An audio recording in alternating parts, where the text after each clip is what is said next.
Good morning dear students. बाल साधना online classes में सभी बच्चों एवं अभिभावकों का हार्दिक स्वागत है। आज हम पढ़ेंगे चैप्टर नंबर 5, जिसका नाम हमारे पास है inverse of A matrix and linear equation, यानी व्युत्क्रम आव्यूह एवं रैखिक समीकरण। तो व्युत्क्रम आव्यूह का मतलब आपने आव्यूह तो पढ़ा है, एक्सरसाइज 3 के अंदर पढ़ा है मैट्रिक्स। अब हम पढ़ेंगे व्युत्क्रम आव्यूह। मैट्रिक्स को हम डिनोट करते हैं ए से, व्युत्क्रम आव्यूह को हम डिनोट करेंगे ए इनवर्स से। तो आपके पास किस आव्यूह का व्युत्क्रम आव्यूह निकाल सकते हैं, किस आव्यूह का व्युत्क्रम आव्यूह हम नहीं निकाल सकते हैं, वो हम यहाँ डिटेल से पढ़ेंगे।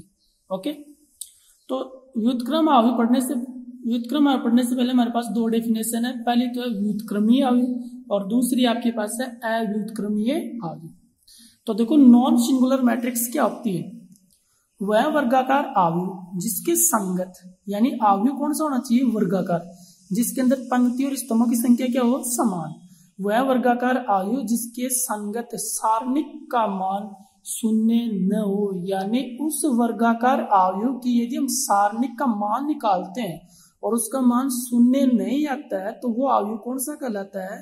अव्युत्क्रमीय आव्यूह कहलाता है। अर्थात एक का सारणिक नॉट इक्वल 0। जैसे ये मेरे पास कोई सारणिक है, आव्यूह हो, वर्गाकार आव्यूह है 2/2 कोटि का। मैं इसका सारणिक का मान निकाल रहा हूं। एक का सारणिक ये 3 को 5 से गया तो 15 - 7 दूनी 14, कितना आया? 1। इसका मतलब इस आव्यूह की सारणिक का मान निकाला मैंने और इसका मान कितना है मेरे पास? 1 आया। इसका मतलब आव्यूह की सारणिक का मान क्या नहीं आया मेरे पास? 0 नहीं है, और 0 नहीं है तो आव्यूह ए कौन सा आव्यूह होगा? व्युत्क्रमीय आव्यूह कहलाता है। और जब हमारे पास कोई भी आव्यूह व्युत्क्रमीय आव्यूह होता है तो उसका हम क्या निकाल सकते हैं? व्युत्क्रम आव्यूह, इनवर्स ऑफ ए मैट्रिक्स, यानी व्युत्क्रमीय आव्यूह का हम क्या निकाल सकते हैं? इनवर्स मैट्रिक्स, यानी ए इनवर्स। ओके, यदि आपके पास इस सारणिक का मान 0 आ जाता है तो हम इस आव्यूह का क्या नहीं निकाल सकते? व्युत्क्रम आव्यूह नहीं निकाल सकते। ओके, व्युत्क्रम आव्यूह तभी निकलेगा जब आपके पास किसी भी आव्यूह की सारणिक का मान नॉट इक्वल क्या हो? 0, तभी हम क्या निकाल सकते हैं? व्युत्क्रम आव्यूह, अन्यथा उसका हम नहीं निकाल सकते व्युत्क्रम आव्यूह। नेक्स्ट डेफिनेशन है सिंगुलर मैट्रिक्स। वह वर्गाकार आव्यूह जिसके संगत सारणिक का मान 0 हो। देखो, वर्गाकार आव्यूह जिसके संगत सारणिक का मान क्या है? 0। तो आपके पास आव्यूह कौन सा होगा? वो अव्युत्क्रमीय आव्यूह कहलाता है। अर्थात सारणिक of A is equal to 0। It means matrix A is equal to कितनी है? A is equal to 5, 10, 2, 4। अब देखो, ये मैट्रिक्स है 2/2 ऑर्डर की, इसका सारणिक निकालो, कितना आया? 0। और जब किसी भी मैट्रिक्स का, यदि किसी भी वर्गाकार आव्यूह का सारणिक का मान 0 आ जाता है तो वो आव्यूह कौन सा होता है? अव्युत्क्रमीय आव्यूह। और इस आव्यूह को हम क्या नहीं निकाल सकते? ए इनवर्स नहीं निकाल सकते, यानी व्युत्क्रम आव्यूह नहीं निकाल सकते। Okay, next, adjoint of A square matrix, यानी वर्ग आव्यूह का सहखंडज आव्यूह। वर्ग आव्यूह का सहखंडज आव्यूह, एडजॉइंट का मतलब होता है सहखंडज आव्यूह। ओके, तो देखो, हमारे पास कोई भी वर्गाकार आव्यूह है, उसका हम सहखंडज आव्यूह कैसे निकालते हैं? यदि किसी आव्यूह A equal to aij m cross n की सारणिक ए के आव्यूह aij का सहखंड fij हो तो वर्ग आव्यूह fij का परिवर्त आव्यूह को एक का सहखंडज आव्यूह कहते हैं। और इसे हम किससे डिनोट करते हैं? एडजॉइंट ऑफ ए से व्यक्त करते हैं। ओके, देखो, वापस देखो, सबसे पहले आपके पास आव्यूह कौन सा होगा? वर्गाकार आव्यूह। वर्गाकार आव्यूह के प्रत्येक अवयव के हम क्या निकालेंगे? सहखंड निकालेंगे। सहखंड से बनी मैट्रिक्स का हम क्या निकालेंगे? ट्रांसपोज। और जो मिलेगी वो हमें क्या मिलेगा? Adjoint of A. ओके, कोई भी आपके पास वर्गाकार आव्यूह दिया जाएगा, उस वर्गाकार आव्यूह के प्रत्येक अवयव की हम क्या निकालेंगे? सहखंड। देखो, सहखंड से हम किससे डिनोट किया था? 4 की प्रश्नावली में fij से। ओके, तो ये मैट्रिक्स थे a11, a12, a21, a22। Element कितने इसके अंदर? 4। ओके, सारणिक ए के अवयव के सहखंडों का आव्यूह। अब इसका हम क्या निकालेंगे? सहखंड निकालेंगे। पहले अवयव का सेकंड F11, दूसरे का F12, तीसरे का F21 और चौथे का F22 बन गया ना, यानी सह खंडों से बनी मैट्रिक्स। अब इसका हम क्या करेंगे, ट्रांसपोज। तो इसका ट्रांसपोज निकाला तो हमारे पास क्या मिला, adjoint of A. Okay, next हमारे पास है inverse of A matrix,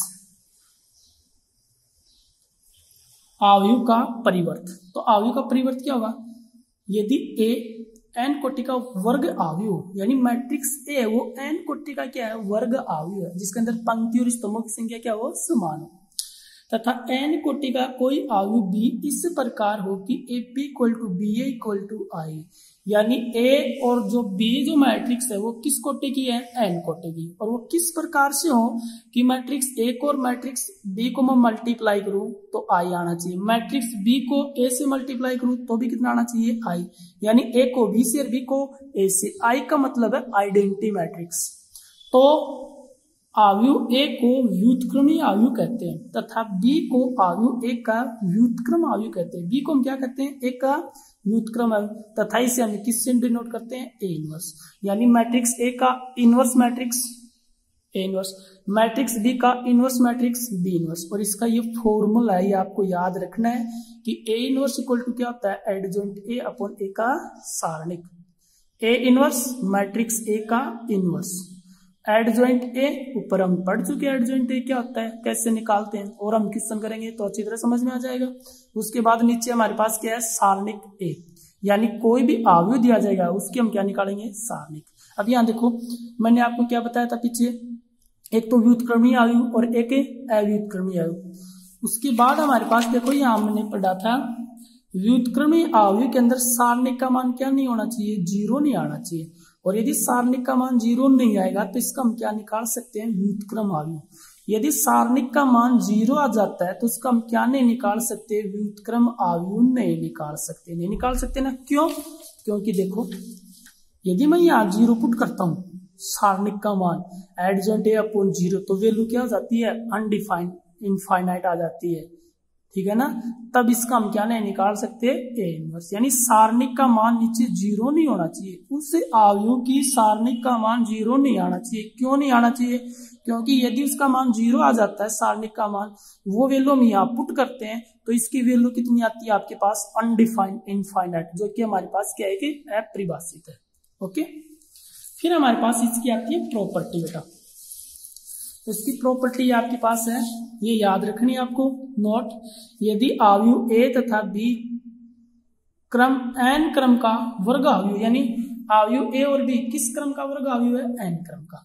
okay, वर्ग अवयव को पंक्ति और स्तंभों की संख्या क्या हो, समान। पहला property, matrix A into adjoint ए, यानी मैट्रिक्स ए को और एडजॉइंट ए को मल्टीप्लाई करेंगे तो क्या आएगा, जो मैट्रिक्स ए है उसकी सारणिक into identity is equal to adjoint A into A, यानी ए को जी पहले मल्टीप्लाई करो जी बाद में मल्टीप्लाई करो, आएगा कितना आपके पास, एक की सारणिक इंटू आइडेंटिटी, आइडेंटिटी मतलब जानते हो आप, इकाई आ गई। ओके, दूसरा adjoint of adjoint A power T, T का मतलब क्या है, transpose, is equal to adjoint of A और ए की पूरे का टी। इसका तो मतलब ये है कि पहले हम निकालेंगे मैट्रिक्स ए का ट्रांसपोज, फिर उसका हम क्या निकालेंगे, एडजॉइंट। इसका मतलब है पहले मैट्रिक्स ए का हम क्या निकालेंगे, ट्रांसपोज, फिर उसका हम क्या निकालेंगे, एडजॉइंट। इसका मतलब क्या है, पहले मैट्रिक्स ए का हम क्या निकालेंगे, एडजॉइंट, और फिर क्या निकालेंगे उसका ट्रांसपोज, दोनों की वैल्यू क्या होगी, equal. Okay, second, third, adjoint A B, adjoint A B equal to कितना होगा आपके पास, adjoint B into adjoint A. Okay, adjoint A B equal to क्या होगा, पहले हम लिखेंगे एडजॉइंट बी, फिर लिखेंगे हम adjoint A. A B inverse, तो पहले हम क्या लिखेंगे, बी इनवर्स, और फिर हम क्या लिखेंगे, ए इनवर्स।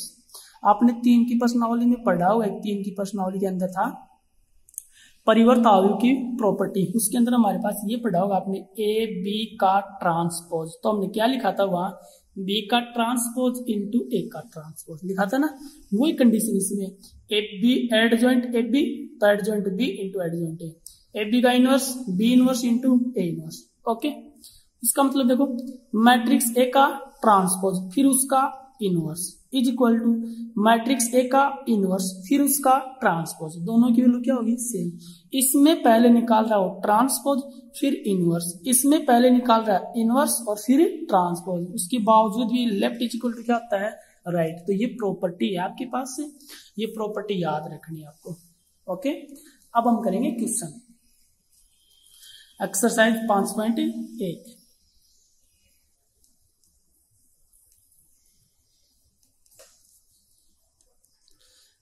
एक्सरसाइज 5.1 का पहला क्वेश्चन है x के किस मान के लिए अवयव अव्युत्क्रमीय है। अव्युत्क्रमीय की डेफिनेशन क्या है हमारे पास, उस अवयव की सारणिक का मान क्या होना चाहिए 0 होना चाहिए ना, क्योंकि अव्युत्क्रमीय की डेफिनेशन यही है कि a का सारणिक इक्वल टू 0। तो हम नीचे क्या लिखेंगे,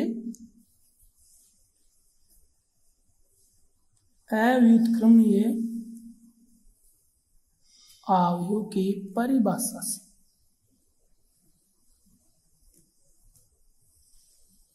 परिभाषा क्या कहती है, ए का सारणिक इज इक्वल टू 0। तो इसका सारणिक इक्वल टू 0 करो, यानी 1 - 2 3 1 2 1 x 2 - 3 is equal to 0। Okay, implies. अब इसका प्रसार करो, किसके अनुदिश R1 के अनुदिश प्रसार कर दो। तो 1 लिया, वैल्यू कितनी आई -6 - 2 प्लस का 2 -3 - x प्लस का 3 2 - 2x is equal to 0। Implies -6 - 2 कितने हो गए माइनस के 8 -6 - 2x प्लस का 3 दूनी 6 माइनस के 3 दूनी 6x is equal to 0। Implies minus के 6x - 2x कितने हो गए माइनस के 8x। ओके, 6 से 6 कैंसिल और माइनस का 8 उधर गया तो प्लस का 8। Implies x is equal to कितना आया -1। तो x का मान कितना होगा माइनस, यदि x का मान -1 रखूं मैं यहाँ तो इस सारणिक का मान कितना आएगा 0। x का मान -1 रखूं यहाँ, इस पूरी सारणिक का मान कितना आएगा 0। क्यों, क्योंकि ये अवयव कौन सा है अव्युत्क्रमी अवयव, और अव्युत्क्रमी अवयव के अंदर उस अवयव की सारणिक का मान क्या होता है 0। Okay, next question, question number 3। निम्नलिखित अवयव का व्युत्क्रमी अवयव याद कीजिए। व्युत्क्रमी अवयव का मतलब हमें क्या निकालना है ए इनवर्स। तो देखो मैट्रिक्स ए की वैल्यू है 3 में दूसरा पार्ट है matrix A is equal to 1 3 3 1 4 3 1 3 4, ये मैट्रिक्स ए है और इसका हमें क्या निकालना है ए इनवर्स निकालना है इसका मान। ओके, ए इनवर्स का मतलब व्युत्क्रम अवयव, अवयव ए का व्युत्क्रम अवयव। तो सबसे पहले हम क्या निकालेंगे इस अवयव की सारणिक का मान। यदि इस अवयव की सारणिक का मान 0 नहीं है तो इसका हम क्या निकाल सकते हैं ए इनवर्स, अन्यथा इसका इनवर्स नहीं आएगा। तो पहले इसका सारणिक निकालो। तो ए का सारणिक इज इक्वल टू प्रसार करो पहली पंक्ति के अकॉर्डिंग 4 चौक 16 - 9 माइनस का 3 4 - 3 प्लस का 3 3 - 4 इज इक्वल टू 16 में 9 गए कितने बचे 7 माइनस 4 में 3 गए तो 1 को 3 से गुणा किया तो -3 माइनस का 3 कितना हुआ -3 -6, इसका मतलब 1 है और 1 आया तो इसका मतलब नोट इक्वल क्या है ये 0, यानी ए का सारणिक नोट इक्वल 0। इसका मतलब अवयव ए का हम क्या निकाल सकते हैं व्युत्क्रम अवयव। आता है ए इनवर्स का अस्तित्व है कब, जब ए का सारणिक का मान क्या नहीं आए 0 नहीं आए, तब इसका हम ए इनवर्स निकाल सकते हैं। यदि ए इनवर्स का मान 0 आ जाता है तो नहीं सॉरी ए का सारणिक का मान 0 आ जाता है तो इसका हम क्या नहीं निकाल सकते ए इनवर्स। ओके, अब देखो हम इसका ए इनवर्स निकालते हैं तो ए इनवर्स के लिए फॉर्मूला क्या है हमारे पास, ए इनवर्स के लिए फॉर्मूला है A inverse is equal to होता है एडजॉइंट ए अपॉन ए का सारणिक। तो मैं ए का सारणिक का तो मान निकाल चुका 1, हमें क्या निकालना है एडजॉइंट ए, यानी अवयव ए का एडजॉइंट। कैसे निकालते हैं हम अवयव ए का एडजॉइंट, अवयव ए का एडजॉइंट निकालने के लिए पहले हम प्रत्येक अवयव की क्या निकालेंगे, सहखंड निकालेंगे। ओके, तो अवयव ए के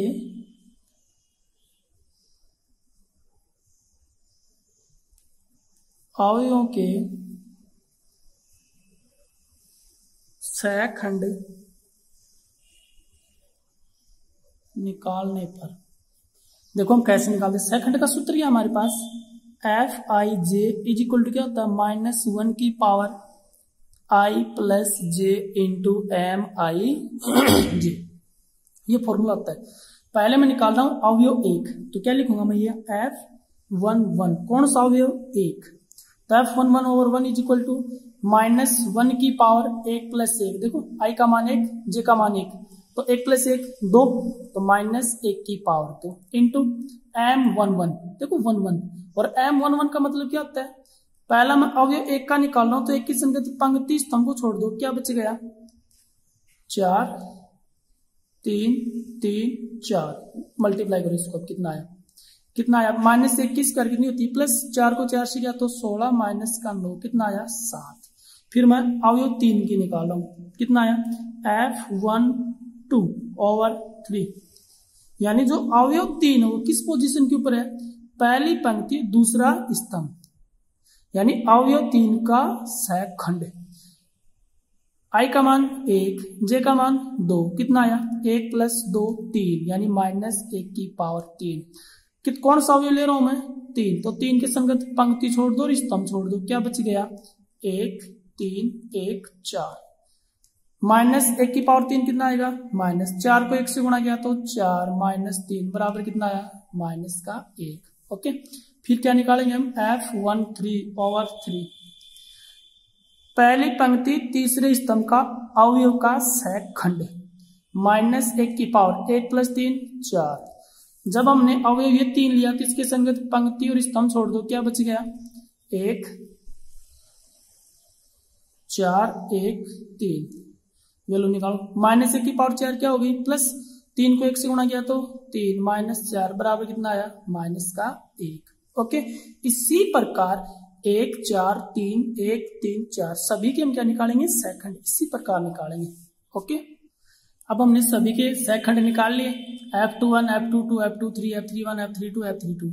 अब अवयव ए के प्रत्येक अवयव की क्या निकाल लिए, सहखंड, कितने हो गए सहखंड हमारे पास, यहाँ 9। अब इन सहखंडों से बड़ी हम क्या निकालेंगे, मैट्रिक्स, तो इन सहखंडों से बड़ी मैट्रिक्स निकालो।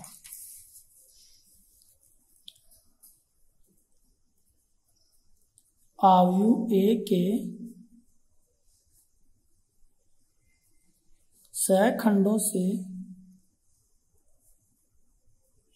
बना अवयव, और अवयव ए के सहखंडों से बना अवयव किससे डिनोट करते हैं हम, Fij से, इज इक्वल टू क्या हो आपके पास, ये एलिमेंट 7 -1 -1 -3 1 ये सभी लिखेंगे हम, तो कितना है 7 -1 -1 -3 1 0 -3 0 1। ओके, ये तो है अवयव ए के सहखंडों से बना अवयव। हमें क्या निकालना है, एडजॉइंट, क्या निकालना हमें, एडजॉइंट। एडजॉइंट क्या होता है आपके पास,